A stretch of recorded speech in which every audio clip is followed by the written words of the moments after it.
트럼프 대통령의 기습적인 관세 인상 소식과 이에 따른 우리 경제의 생존 전략을 아주 깊이 있게 파헤쳐 보겠습니다.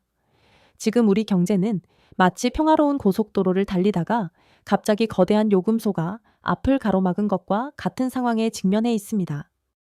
관세라는 것은 국가 간의 거래에서 발생하는 일종의 통행료인데 이 요금이 하룻밤 사이에 상상할 수 없을 정도로 치솟아 버린 것입니다. 도대체 미국 땅에서 무슨 일이 벌어진 것이고 왜 하필 지금 우리를 겨냥한 것인지 그 본질을 이해해야만 우리는 살아남을 수 있습니다. 놀라지 마세요. 이번 조치는 단순히 기분이 나빠서 내린 결정이 아니라 치밀하게 계산된 압박이자 비즈니스맨 출신 지도자가 던진 아주 강력한 경고장입니다. 년 1월 27일 새벽에 터져나온 트럼프의 발언은 한국 경제의 심장부인 자동차와 제약 산업을 정조준하고 있습니다. 사건의 발단은 트럼프 대통령이 자신의 사회관계 망서비스에 올린 짧은 글 하나에서 시작되었습니다. 그는 한국 입법부가 과거에 맺은 역사적인 무역 협정을 제대로 비준하지 않았다고 공개적으로 비난하며 관세를 즉각 인상하겠다고 선언했습니다. 기존에 우리가 합의를 통해 얻어냈던 15%의 관세율을 다시 25%로 되돌리겠다는 것인데 이는 무려 10%나 되는 세금 폭탄이 우리 기업들 머리 위로 떨어진다는 뜻입니다. 여기서 우리가 주목해야 할 단어는 바로 되돌린다는 표현입니다. 이것은 작년 4월에 관세 전쟁이 처음 터졌을 때 우리가 3천만 엔의 1,500억 달러라는 천문학적인 투자를 약속하며 어렵게 깎아놓은 혜택을 전부 무효로 하겠다는 선전포고와 같습니다. 트럼프는 비즈니스 세계에서 약속이 이행되지 않는 것을 계약 위반으로 간주하는 인물입니다. 그는 나는 관세를 깎아주었는데 왜 너희는 약속한 투자를 빨리 진행하지 않느냐며 한국 국회를 향해 노골적인 불만을 드러냈습니다. 사실 우리 국회의 상황을 보면 여소야대 정국과 탄핵 국면을 거치면서 관련 지원 법안들이 산더미처럼 쌓여있는 상태입니다. 트럼프 입장에서는 한국의 복잡한 정치 사정이나 국회 내부의 갈등 따위는 전혀 고려 대상이 아닙니다. 오로지 결과물인 투자 집행과 법안 통과만이 그를 만족시킬 수 있는 유일한 답이었던 셈입니다. 특히 최근 우리 재무장관이 환율 급등을 이유로 2026년 상반기 대규모 투자가 어렵다는 취지의 발언을 한 것이 트럼프의 인내심에 불을 지른 격이 되었습니다.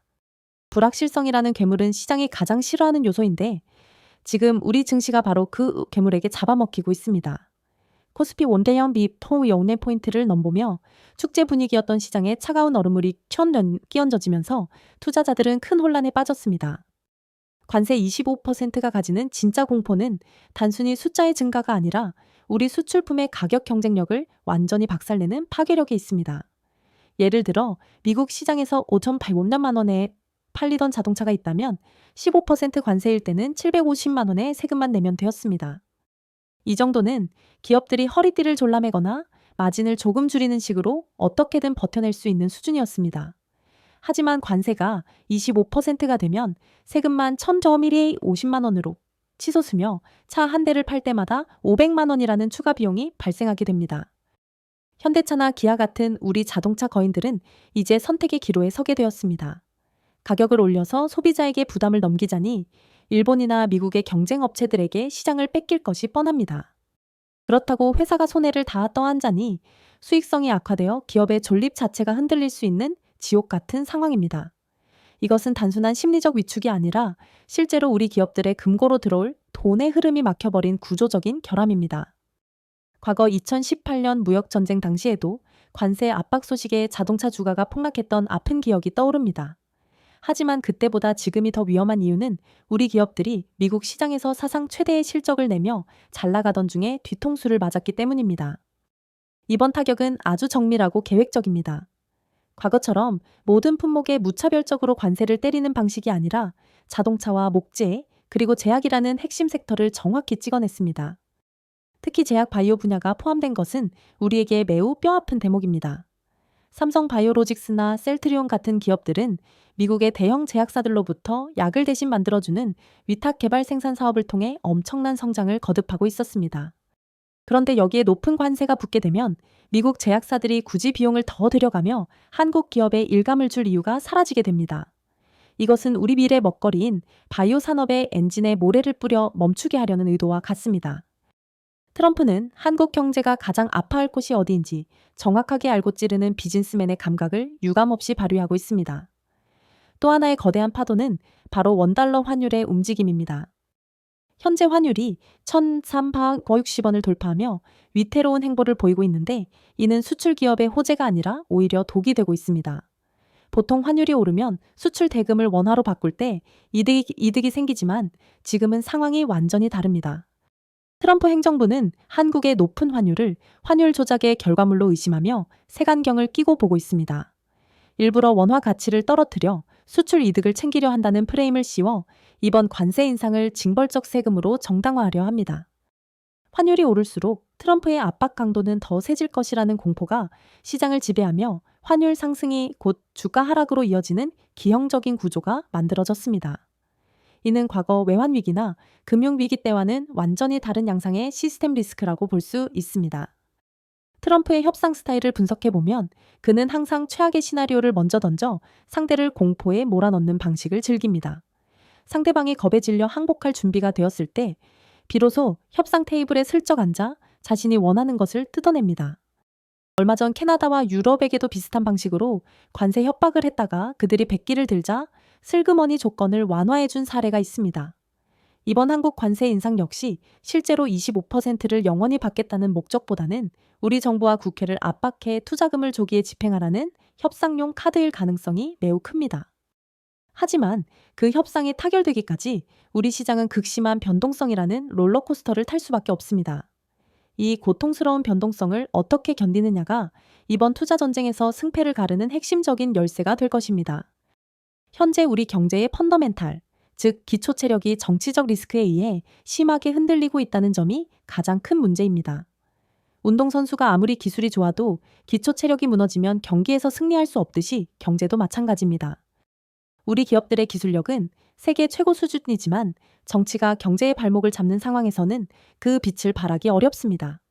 국회 내부의 극한 대립으로 인해 대미 투자 지원 법안이 표류하는 사이 트럼프는 그 빈틈을 비집고 들어와 우리를 압박하고 있습니다. 한국 내부의 분열을 이용하여 자신의 정치적 경제적 이익을 극대화하려는 고도의 전략에 우리가 말려든 셈입니다. 기업들이 아무리 차를 잘 만들고 혁신적인 신약을 개발해도 정치가 해결되지 않으면 이 구조적인 늪에서 빠져나올 수 없습니다.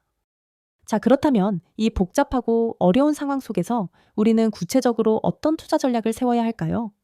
일단 가장 먼저 해야 할 일은 소나기가 아니라 태풍이 불고 있는 섹터를 피하는 일입니다. 현대차와 기아, 그리고 삼성바이오로직스와 셀트리온 같은 종목들은 현재 태풍의 한가운데에 서 있습니다. 이 기업들의 본질적인 가치가 훼손된 것은 아니지만 트럼프라는 거대한 변수가 사라지기 전까지는 바닥을 예측하기 힘듭니다. 시장은 이미 악재를 가격에 반영하기 시작했으므로 관세 문제가 해결될 기미가 보이기 전까지는 보수적인 접근이 필수적입니다.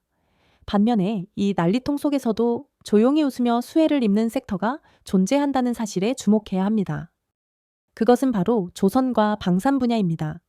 트럼프가 한국을 강하게 압박하면서도 동시에 간절히 도움을 요청하는 분야가 바로 조선업입니다. 현재 미국은 조선업이 거의 붕괴된 상태라 자국 군함을 건조하거나 수리할 능력이 턱없이 부족합니다. 중국의 해군력이 날로 막강해지는 상황에서 트럼프는 한국의 뛰어난 조선 기술을 빌려 미국 조선소를 재건하고 싶어 합니다. 보고서에 따르면 트럼프는 한화오션 같은 우리 조선사들에게 미국 현지 투자와 기술 협력을 노골적으로 요구하고 있습니다. 이번 관세 사태를 해결하는 과정에서 우리 정부는 조선업 투자라는 거대한 선물 꾸러미를 협상 카드로 내밀 가능성이 매우 높습니다. 그렇게 되면 조선주들은 정부의 전폭적인 지원과 미국 시장 진출이라는 일석이조의 효과를 누리며 폭발적인 성장을 할 수 있습니다. 방산 섹터 역시 트럼프의 안보 무임승 차론이라는 철학과 맞물려 강력한 모멘텀을 얻고 있습니다.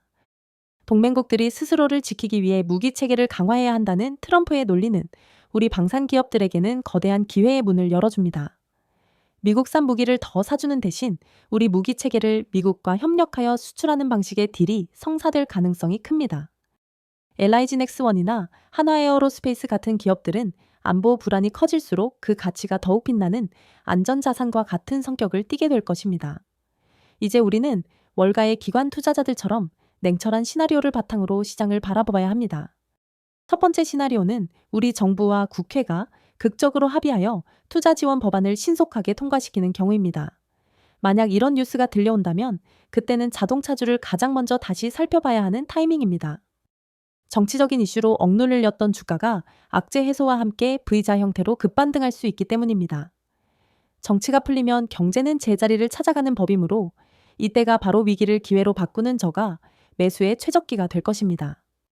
두 번째 시나리오는 협상이 지지부진하며 상황이 장기화되는 경우입니다. 여야가 계속해서 대립하고 트럼프의 독설이 계속된다면 시장은 피로감을 느끼며 계단식 하락을 이어갈 것입니다. 이때는 철저하게 정책 수혜주인 조선과 방산 섹터로 자금을 집중하여 수익을 방어하는 전략이 유효합니다. 트럼프가 원하는 것을 줄 수 있는 기업만이 살아남는 철저한 각자 도생의 장세가 펼쳐질 것이기 때문입니다. 세 번째 시나리오는 우리가 절대 마주하고 싶지 않은 최악의 상황으로 한국 정부가 미국에 맞불 관세를 매기며 정면 충돌하는 경우입니다. 가능성은 희박하지만 만약 무역전쟁이 전면전으로 치닫는다면 코스피 3억 8%선 사수도 장담하기 어려운 암흑기가 올 것입니다. 에스타이 에어리아 아이디 B 웹툰 인포그래픽 스타일에 맞춰 마지막 후반부 작업을 계속합니다. 원문 대본의 모든 팩트와 흐름을 100% 보존하며 시각적 가독성을 극대화했습니다. 지금 당장 여러분의 포트폴리오를 점검하고 내가 가진 종목이 트럼프의 입에서 언급될 가능성이 있는지 확인해 보십시오. 특히 매출의 상당 부분이 미국 수출에 의존하고 있는 기업이라면 더욱 각별한 주의가 필요합니다. 또한 뉴스에서 국회라는 단어가 나올 때마다 귀를 쫑긋 세우고 법안 통과 여부를 실시간으로 체크해야 합니다. 이번 사태의 핵심은 결국 국회가 움직여야 돈이 돈다는 아주 단순하지만 명확한 진리에 있습니다. 시장에 퍼져 있는 막연한 낙관론은 지금 시점에서 가장 경계해야 할 적입니다. 설마 진짜로 25% 관세를 때리겠어라는 안일한 생각이 여러분의 자산을 위험에 빠뜨릴 수 있습니다. 트럼프 1기 행정부 시절에도 많은 전문가들이 합리적인 경제 논리를 들이대며 관세 인상은 없을 것이라 호언장담했었습니다. 하지만 트럼프는 그 모든 예상을 비웃기라도 하듯 자신의 공약을 실제로 이행하며 시장에 큰 충격을 주었던 전례가 있습니다. 그는 예측 불가능한 인물이며 그의 말 한마디가 곧 정책이 되고 법이 되는 새로운 시대에 우리가 살고 있음을 인정해야 합니다. 결국 이번 관세 폭탄 사건의 본질은 한국 내부의 정치 갈등이 경제 위기로 전이된 아주 불행한 사례입니다. 트럼프는 우리의 아킬레스건을 정확하게 파고들어 주력 산업인 자동차와 제약을 볼모로 잡고 협상을 주도하고 있습니다. 하지만 모든 위기 속에는 반드시 탈출구가 존재하며 그 틈새를 찾아내는 것이 투자자의 숙명입니다. 트럼프가 간절히 원하는 기술을 가진 기업과 안보의 핵심 역할을 하는 섹터는 오히려 이번 위기를 발판 삼아 비상할 것입니다. 현재 다행스러운 점은 트럼프의 발언이 아직은 구두 경고 수준이며 공식적인 행정명령으로 시행되지는 않았다는 것입니다. 또한 우리 정부도 사태의 심각성을 인지하고 국회에 적극적인 협조를 구하고 있어 극적인 타결의 희망은 남아 있습니다. 너무 겁먹고 패닉에 빠지기보다는 냉정하게 숫자를 계산하며 다음 수를 준비하는 지혜가 필요한 시점입니다. 경제의 흐름은 마치 생물과 같아서 환경의 변화에 따라 끊임없이 진화하고 적응하며 살아남을 방법을 찾아냅니다. 우리 기업들도 이번 시련을 통해 공급망을 다변화하고 정치적 리스크를 관리하는 능력을 한 단계 더 성장시킬 수 있을 것입니다. 연후 당신의 자산이 어디에 있기를 바라는지 스스로에게 진지한 질문을 던져보시기 바랍니다. 단순히 오늘 내일의 주가 움직임에 일희일비하기보다는 거대한 패러다임의 변화 속에서 진짜 보석을 찾아내는 안목이 중요합니다.